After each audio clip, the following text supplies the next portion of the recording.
Yes? I want to thank you for the prayer times rich snippet. Oh, It's you're really welcome. Cool. I saw the talk this morning about Places API from Geo.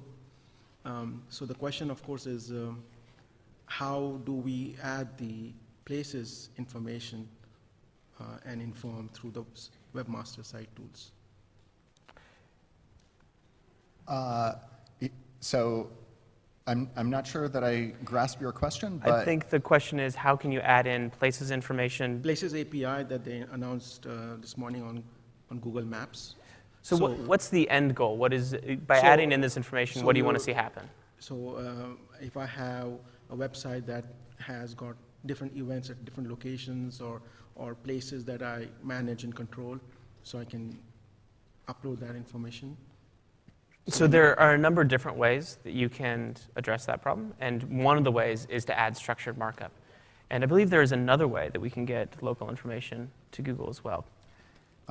yes, the local story, there are a couple of different ways to provide local information. One is through Google Places itself. You know, there's a feed format Okay. for local places. So if you want to use the Places API today, that's probably the best place to do that. Okay. If your audience is more a broader web audience, you know, today the best place to do that would be markup on a web page. Thank you. Thank you. And over here. Hi, I'm curious how many of the new HTML5 tags will Google search engine recognize, like article, section, nav, footer, header, things like that? In general, we'd like to use as much data as available, right? And that includes all different kinds of markup types. And when we find like a good use case for that, then we'll start reading it in. I don't have any specific information beyond that today. Yeah, the only thing I'd add to that is there's a difference between the level of structure that's expressed and the level of richness that's expressed in those HTML5 standard tags and those that are really necessary to hoist more information onto the search results page to make your page stand out, to make your site stand out.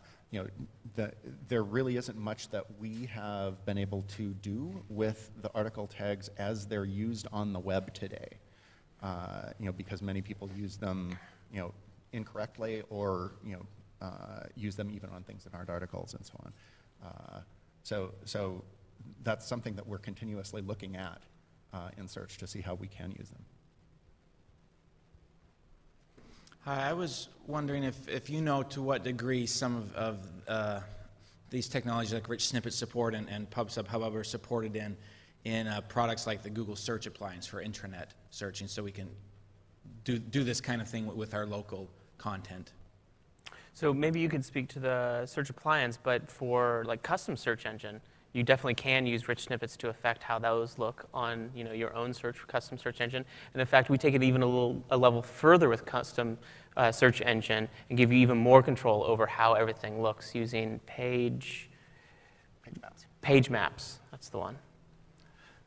Yeah, sorry, I don't know about how this relates to the Google Search Appliance, but I could you know, take your card afterwards and put you in touch with someone who might. Okay, thank you. If we were to add a PubSub Hubbub sitemap feed, should we then remove the old style standard sitemap, or should we keep both? Well, so not everybody out there is going to support the feed and PubSub Hubbub. So it makes more sense to include both and just have your database drive them so you don't need to worry about them, and then tell Google about the one that you want Google to use. Got it. So Google's crawler can use both, and you can say opt for this one. Yes. Okay. And Just indicate that in Webmaster Tools which one you want Google to use. right. I think that I've noticed in the past that, you know, we put a lot of links in our sitemap, and Google will crawl some of them, but not necessarily all of them. If we use PubSub Hubbub, is that a good way to make sure that at least the freshest stuff gets crawled more consistently, or does it not necessarily impact that? Right now, it doesn't impact that at all. But one of the advantages of PubSub Hubbub is that Google has tighter correlation between, you know, when pages change on your site and when we know pages change on your site. So that puts us in a situation where we can, over time, learn better, you know, page change rates than we can right now. So from a practical perspective, it won't help you get those pages indexed faster, right today, but it puts us on a path where we can do that in the future. Thank you. Hi, Monica. Hello. So I love the support for microdata. I was wondering if Google would consider ever supporting the Open Graph vocabulary with microdata. And in general, if you're going to be supporting the Open Graph protocol via meta tags at all for this rich snippets. Go for it. Yeah. So Open Graph Protocol is a type of RDFA. It is a subset of RDFA. So from a markup language perspective, there's really no barrier. One of the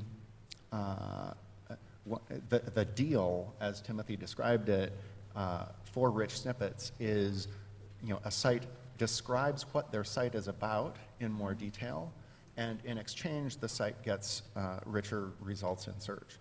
So right now, Open Graph Protocol is not ideal for expressing what a site is actually about, right? It's very UI driven, with the exception of locations and the new effort in products. It's really focused on here's an image, here's a title, here's a description, here's a URL, and we found over time that that doesn't, communicating with users in a search engine at that level doesn't help people make decisions of what to click on the search results page. I think that makes a lot of sense for the stream, but makes less sense on a search results page. On the search results page, having richer information about for instance ratings, for instance what the specifics that are encoded in a prayer time, is much more useful, and so we haven't seen that benefit right now, but we're constantly looking, right? And there are a significant number of pages with Open Graph markup, so there's a lot to look at. Okay, great, thank you. So Google tends to put less emphasis on invisible markup, things that are like in meta tags in the head. Yet, Rich Snippet supports things like meta elements inside of your item. So I'm wondering, how do you view a span versus a meta, for example, if you're to describe your data, and things that might not be very useful to visitors of your page, like the geo-coordinates of the warfield in your example, but could be interesting in your rich snippet data. So how do you weigh those decisions, and whether it just isn't ranked that highly when you view it and try and get information versus what's like not really useful to a visitor?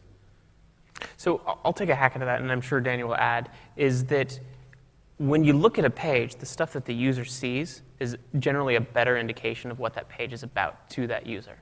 And so in general, we encourage rich snippets to mark up data that is in fact visible to the user. Yep. Yeah, I would only add that, as you mentioned, in the case of, say, geo-coordinates, there are some cases where that doesn't apply so well. So we look at the information that's on a meta tag, but we really encourage it to mark up the content that the viewer sees. Cool. Well, I guess we got no more questions for the microphones. We'll go ahead and end here. And I know and I think Daniel will be around for a little bit longer if you have any questions for us directly. Thank you so much.